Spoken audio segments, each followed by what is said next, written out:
Right next to the Hall of Fame. Then it was the Cooperstown General Store. Now it is the Hall of Fame gift shop, and it's just beautiful. We'll talk to Josh Rawitz about it. Josh is the president of the Hall of Fame. Rick Monday will join us in a few minutes, and then we'll talk to Rollie Fingers and talk about modern relief pitching and what he was doing back in the day. Rollie, make a case. The best relief pitcher in the history of baseball. We'll talk to him coming up. First, though, let's get caught up in the day in baseball. Go back to last night, and we're going to bring in Joel Sherman and Dan O'Dowd in just a moment. Start up, though, and start at the top. The Braves take 3 out of 4 against the Marlins. Got blown out in the opener, won the last 3, and they won them easy. Spencer Strider, 6+, gave up 3, 9-3 Atlanta. Michael Harris is back. Home runs off Sandy Alcantara and Pete Fairbanks, the closer. He's slugging .524. The Braves are excellent. Ronald Acuna left with a bone bruise, but he's expected back today. The Braves are 35-16, best record in the National League, just about the best record in baseball. Blue Jays trying to claw back into it. Last year's AL champs shut out the Yankees 2-0. They split the 4-game series. Jays used an opener, love that, Braden Fisher, 5-pitcher attack. Yanks move on to the first-place Rays, and they get Garrett Cole back tonight. We'll talk to Joel and Dan about the effect of Garrett Cole coming back. And the Guardians continue to roll. They lead the Central, sweeping away Detroit. Joey Cantillo went 5+ shutout innings. Cleveland used 6 pitchers. Hard-fought series. Detroit was desperate. They were getting after it, but Cleveland won all 4. The Tigers, a playoff team last year, seemingly a club and an organization on the rise. You got to like the way they're going about things. But they've lost 14 of 16. So with that, Detroit is now 20-31. I hate doing it. Joel Sherman, Dan O'Dowd, do we have concern? Do we have panic? Or do we have the flames of doom? Joel, you know, I'm not a big fan of the flames of doom. It's a little early, but I know there is some concern. Give me your thoughts. Give Dan's thoughts here now on the Tigers and where they're at. I agree with you. It's too early for doom, especially, but I think it's not early for panic. The reason I say it's too early for doom is if you look at the Tigers and the Mets have been kind of like the same team since the beginning of 2024. They kind of up, down, up, down. So 39-48 to begin 2024. Then they went 47-28 and made the playoffs. It was the best record in the AL in that period. They kind of continued it into last season, 78-53 best record, and then went 7-22, the worst record, down the stretch. And now they've got the second worst record in the AL right now at 20-31. And Dan, it's panic to me. They've got 13 players on the injured list, including 3 starting pitchers, notably Skubal. 13 is tied for the second most in the sport. And I think when you use all the platoons they use on offense, it looks great when it works. You're like, oh, we've got a deep team. But when it's not working, you're like looking at a lot of Zach McKinstry and Wenzel Perez and, Matt Vierling, and you're like, where's our aircraft carrier to help us in a moment like this? Yeah, I mean, I think they've got 2 of them. I think McConaughey's turning into one, not there yet. Riley Green has turned into one for me. But, Joe, you're right. The way the roster was constructed, it's like the sum of the parts from an offensive standpoint has to be greater than any individual part. I think that's how they won last year. I think that's kind of how they fell apart then. But for me, I think the biggest issue going into the season, separate from the record, because I'm in the more of the panic part of it too. They're only 5 games out of the wild card. American League is not that good this year. A good 12 days, 10-2 run, and they're going to be sitting maybe 2.5 games out of the wild card. It's the Tarek Skubal decision. I have found throughout my career, no matter how great a player is, when a really star player is entering his free agency year, that's the talk all the time. If he's really good, what are we going to do? If we're really good, what are we going to do? If we're not really good, do we move them? So I think it creates this cloud over the culture of your club and where it kind of locks you up a little bit. And I think they need to clear that up. I assume he's going to be back healthy. He's already started throwing bullpens at, I thought I read like 90%. So he's making tremendous progress from his surgery. But I'd love to get your take on, like, where do they go here at the trading deadline or before that with Skubal? So, Dan, from people like you who have always been kind to me when you were an executive, I think most executives think of the season in thirds. The first third is you live with what you did in the offseason and kind of like gauge it. Did we have a good offseason? What kind of team we have? The second third's for fixing it through the trade deadline. And then the last third is, here we go, down the stretch. What do we have? Memorial Day weekend begins the second third. And that leads to the trade deadline. And that's a lot of baseball. But I think the Tigers do have to decide in this period, like, what to do with Skubal. I think it's the biggest story heading into the trade deadline. If the Tigers get well, I assume They just go for it. They haven't won a World Series since 1984. They were built this year to go for it. But he did this nano-needle surgery. He's already thrown 2 bullpens since surgery 12 days ago. The feeling is they'll probably get him back in June. Now, he can make the 4 or 5 starts to make other executives comfortable. Hey, this new surgery does work. Look, he looks like Tarek Skubal. If he looks, start playing the game. We just showed the Braves with the best record in the NL. Would you like to play them in the playoffs with Skubal and Sale? Would you like to play Milwaukee with Mizorowski and Skubal and Harrison? Would you like to play Tampa Bay with McClanahan and Skubal? In other words, they'll have a bidding market for this, and they could get a good return and turn something bad this season into something good. Again, I'm not giving up on them because the American League is a jumble and a mess of a lot of underachieving teams right now. But I think they have to seriously think, is the best thing, since they're not going to re-sign him, to go for it. Well, that'll be you're right. That'll be the most interesting story in the trading deadline by far. BK, it sounds like panic here. What are you on this? You panic? No, heavy concern. I'd say this. What piques my interest is, Dan, something we were talking about the other day. Ken Rosenthal had the report on Shohei Ohtani. There was a deal on the table. The Rays were trying to get Ohtani. And I even said to you, it's too heartbreaking to trade your best guy, a special player. Ohtani was, Skubal is. They could have had Junior Caminero, though. It's quite a yield. So it's never an easy call. All right, let's jump up. The Rays have the best record in baseball right now. Yankees go to visit the Rays. Garrett Cole's season debut is tonight. You can see that live on MLB Network tonight, 7 o'clock Eastern time. Joel, when we last saw Garrett Cole, we didn't know he was going to be out for the season. So beginning of last year, we had him in the top 10. The Shredder had him number 8. I had him number 6. At his best, he's clearly an impact player. Stan said he's an aircraft carrier. Where do you think he is at now? Yeah, look, it's an important weekend for the Yankees. They had a chance to really deliver a big punch to the Blue Jays after winning the first 2 games, and then the Blue Jays didn't and won the last 2. And so the Blue Jays are beginning to hover and maybe get themselves well back in this. And we could say Tampa Bay, when will it happen? It hasn't happened yet. They haven't fallen apart. The Yankees are going to have to deal with it seriously. And so for the Yankees, the most idealized version of the Yankees has always been all of the starters healthy, which is Cole, Rodon, Fried, Schlittler, and then pick your 5th. And then I think the most important thing for them out of this is if they could get to that, what is the cascade to a weak bullpen that doesn't strike out enough people and has late game issues?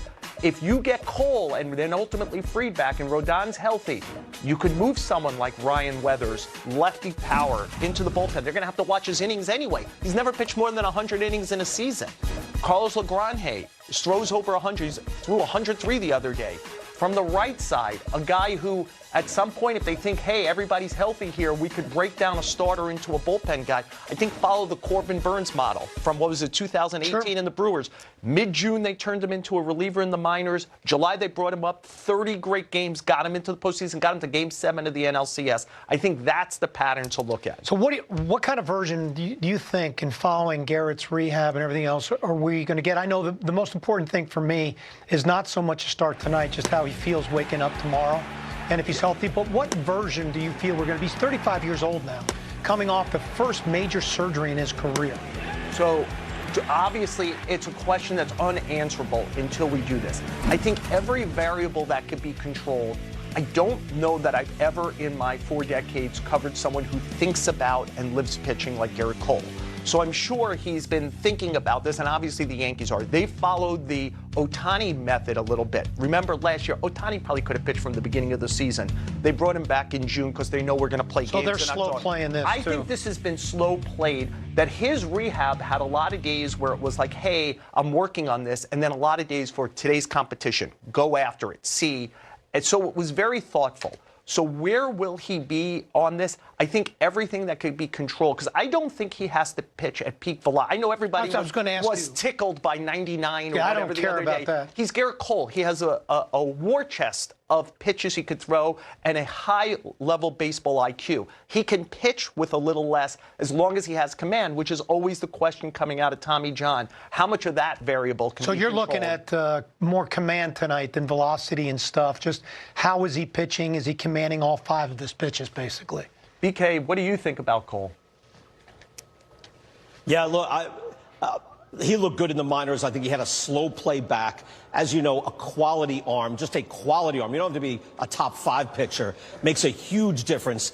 And that Yankee rotation is already outstanding. All right, Dan, you know what I always say, a 1-1. That's what it looks like. Standing right there, the original 1-1, Rick Monday, standing by. We're here at the Plaque Gallery at the National Baseball Hall of Fame and Museum. We'll take a short break. When we come back, Rick Monday, standing by, ready to go. 50 years ago this year, saved the American flag. It's okay to be patriotic, you know, even today. Now, intentional talk later in the day, 4 o'clock Eastern at Doubleday Field. Rick Monday joins us now, the man who was on the field that saved the American flag, which is now on display upstairs. Rick, it's great seeing you. Thanks for coming by. Good to see you. In fact, on display, we see it just a few moments ago. My wife Barbara and I came in with our family, too. Something goes back. We talked to Josh Rowitz, president of the Hall of Fame, about 15 months ago about doing it. And now it goes full circle and see it here. Not my first trip to the Hall of Fame, but every trip that you have here, it's like, for those of us around the game of baseball, this is like waking up on Christmas morning and saying, oh, hey, there's a shiny toy, whatever it is, because this is really comprised of all the people that we've been around, people that you talk about every day. Right, it is. It's. I just mentioned at the top, it really just nourishes you with the history of the game that we love so much. But I want to talk about that incident. Again, you're with the Cubs. You're at Dodger Stadium. Again, we're coming off you're a Marine reservist, but we're coming off not that far. It's the bicentennial. Exactly. So there's that surge of patriotism that's coming back after the Vietnam era. But tell me just what you saw, or like just totally out of the blue, unexpected. Were things like that happening in baseball? It was unexpected, but it's like someone comes into your office, and from center field that Sunday afternoon, I could tell something was out of whack because I heard some noise off to the right. And I turned, and here comes 2 guys onto the field. Saw that one of them had something in his arm, but couldn't really maintain exactly what it was. Then I saw it was an American flag, and then I saw this shiny, big canister of lighter fluid, and I started to run at them. But if they don't have the flag, they cannot ignite it. I took the flag, gave it to Doug Rao, left-handed pitcher with the Dodgers. Tommy Lasorda ran past me, and then I asked after the game, he said, look, whatever you're going to do, there was a court case for the 2 gentlemen. I'd like to have that flag. So 50 years later, that flag still has a life. You know, we've been able to take it around. Fundraisers do that part of it.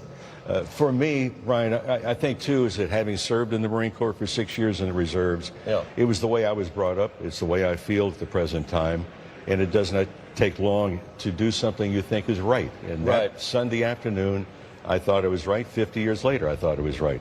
Yeah, I guess that's what comes out. I mentioned, like, look, there's different, critiques of the country, but the foundation we grew up with was it's the greatest country on earth. We're fortunate to be here. Yeah, I think also that afternoon, in retrospect, I think I was a spokesman for a lot of people. Yes. I know for the military, no question about it, because that's an act that you don't put up with as a member of the military.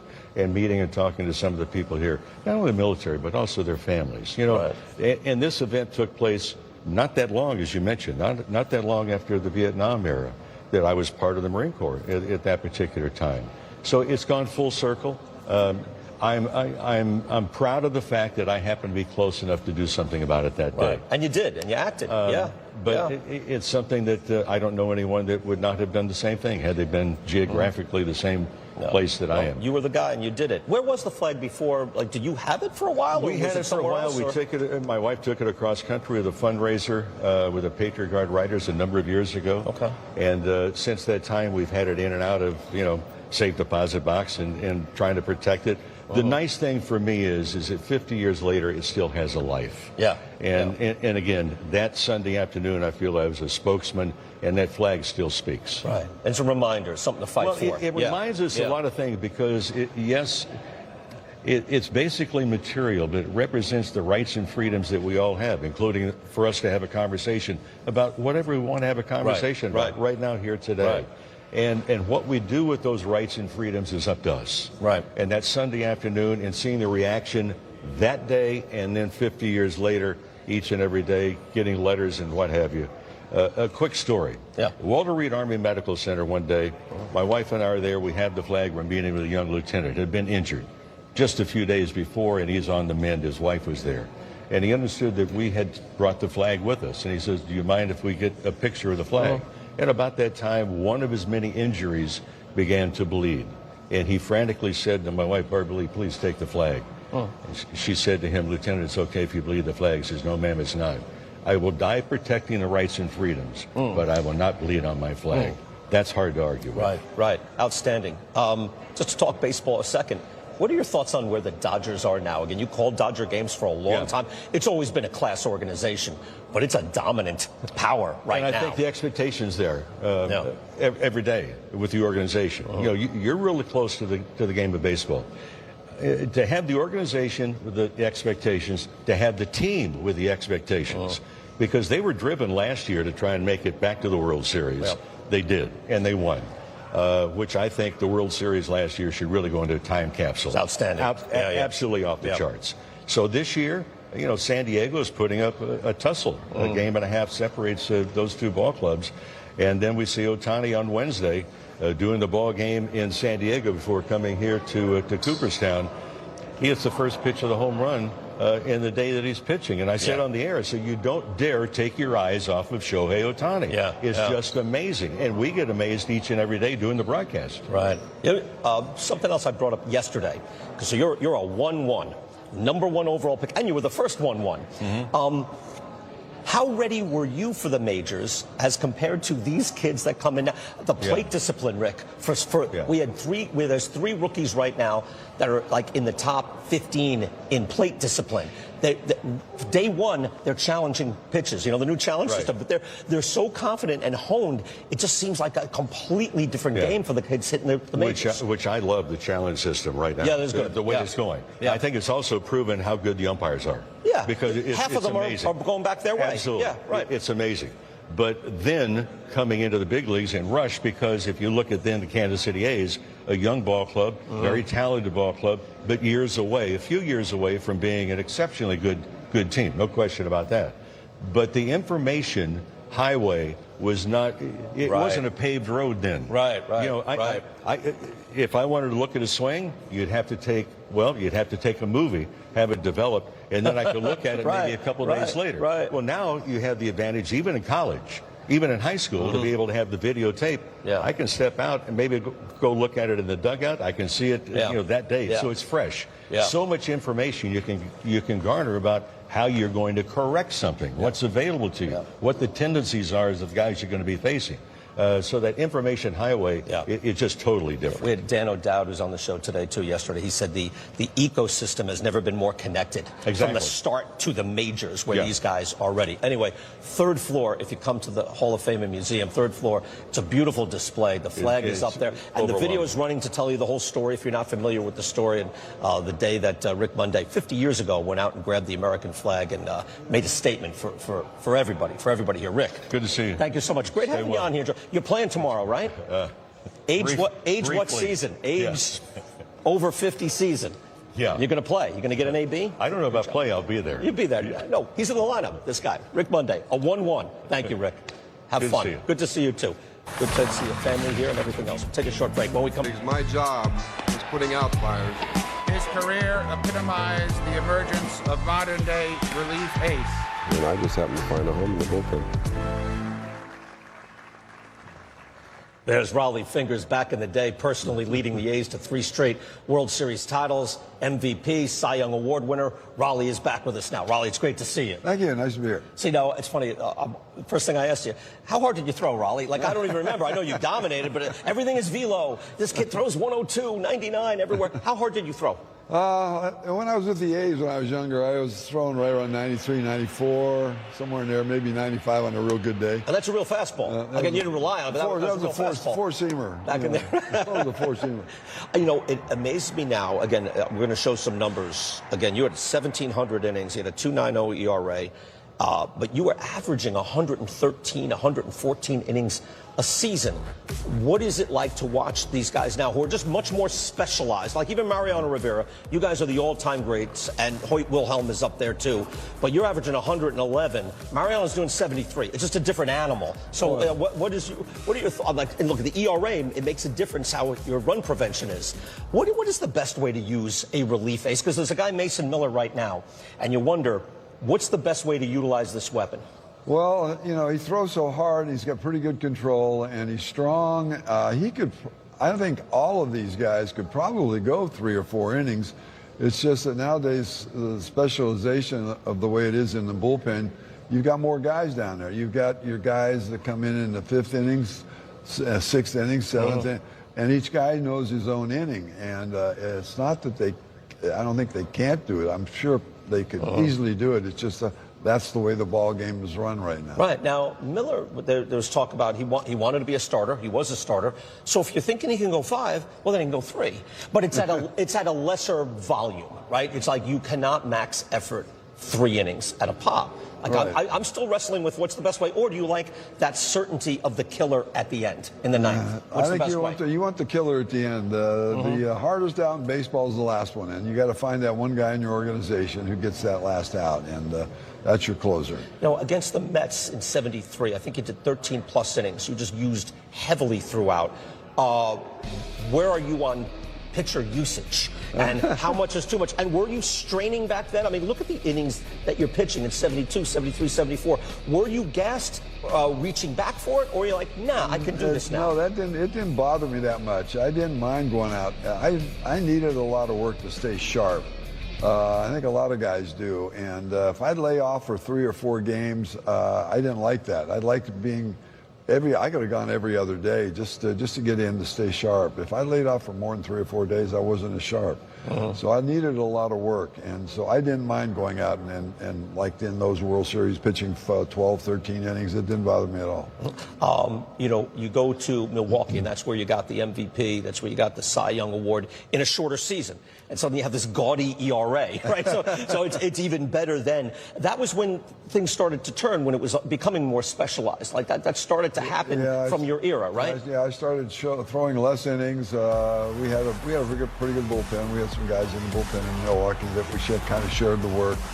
And but they would, you know, if the game was tight and the late innings in Milwaukee, I would always listen on the radio. Bob Uecker was our radio announcer, and I would always listen to the game, and he'd always say, "Rollie, the phone's going to ring in a second." He would tell me this on live radio, and the phone would ring.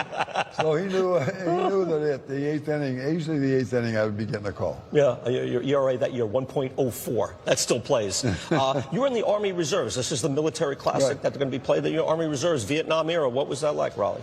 Vietnam, you know, I was in college, and so when I was in college, my rating was, I was 2S, which is you're in school, and then I missed a semester of college, and they classified me as 1A, so I was eligible for the draft, and Charlie Finley knew that and found out, and there was Dave Duncan and Joe Rudy and myself on the Modesto Ball Club. We were in Class A ball.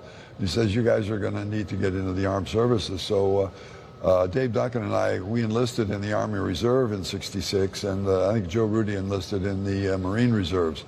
So, but we still had to do our 2 weeks during the summer, and so what I would do is I would wait until we had in Oakland, I would have a 2-week homestand, and I would do my 2 weeks. And when I first got in, they asked me, do you have any skills? I said, well, I can type 100 words a minute on a typewriter. Oh. Okay, you're a 71H20. You're a clerk typist. Okay. So do you tell I can close out games too? I didn't close out games, but I can type. So my 2 weeks, I would go over to the Presidio in San Francisco with my uniform on, and I would do 2 weeks over there. I go right straight from the Presidio to the ballpark with my Army uniform on, and play the ball game. Wow. So I did that. So I know there's going to be there's veterans at the ball game tomorrow. It's 1 o'clock at Doubleday Field in Cooperstown. What are the conversations like when you talk to these guys? It's going to be fun. It's going to be a lot of fun seeing what they did, and some of the guys I recognize the names. I've been out of the game for so long. These guys are newer guys, so it'll be fun talking with them. That's excellent. How much do you watch the game today? I watched a little bit. Yeah. You know, I didn't watch too much of the A's at the beginning of the season, but now they're playing pretty good. They're interesting. So they're an interesting club. They got some good young ball players, so I think it's going to be a good season for them. Would you be good at challenging? Would you be tapping and saying, no, it's a strike? Would you be doing? Most pitchers, they take them out. They don't let pitchers do it. I really don't like it. I wish they would get rid of that box. I think it's taken a lot away from the umpires.